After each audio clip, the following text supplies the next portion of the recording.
நமக்கு சுட்டிக்காட்டு. இந்த அன்னை அன்பினுடைய மறு உருவமாக அவர் திகழ்கின்றார் என்று சொன்னால் அது மிகையாக. ஒவ்வொரு நிலைகளும் நமக்கு மிக தெளிவான விதத்திலே சுட்டிக்காட்டுகிறது.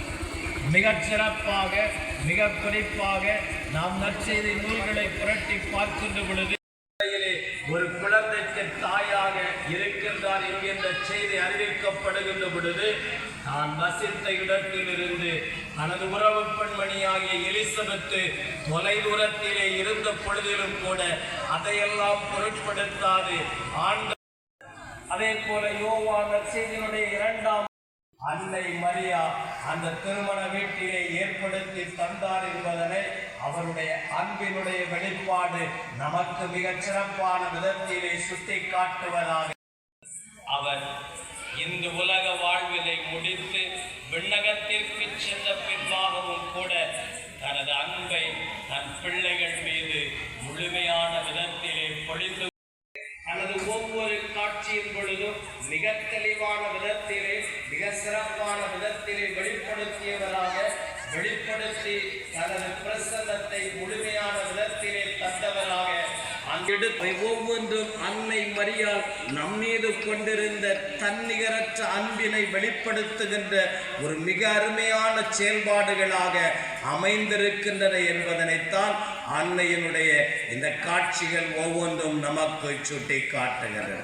அது நமக்கு அருமையான விதத்திலே சுட்டி காட்டுகிறது.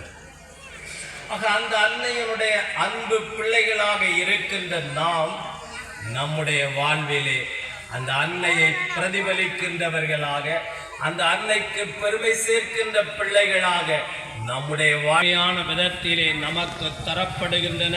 நம்முடைய வாழ்வினை சுய ஆய்வுகளே நம்முடைய வாழ்க்கை நிலையானது பரிதாபமானதாக நாம் என்று சொல்லிக் கொள்வதற்கு எந்த அளவிற்கு நாம் பெருமையுடையவர்களாக இருக்க முடியும் என்பது ஒரு மிகப்பெரிய கேள்வியாக அது அமைந்துள்ளது.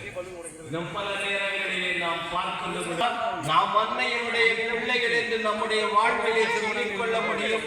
அன்னையை பிரதிபலிக்கின்றவர்களாக, அன்னையினுடைய துன்பங்களாக இருந்தால் ஆண்டவருடைய பிள்ளைகளாகவும் இருக்க முடியாது.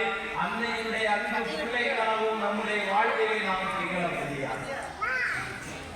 அன்பு என்பது வெறுமனே முகத்திற்கு நேராக புன்சிரிப்பு காட்டி பேசிவிட்டு முதுகுக்கு பின்பாக பல்வேறு விதமான புரணிகளையும் தீமைகளையும்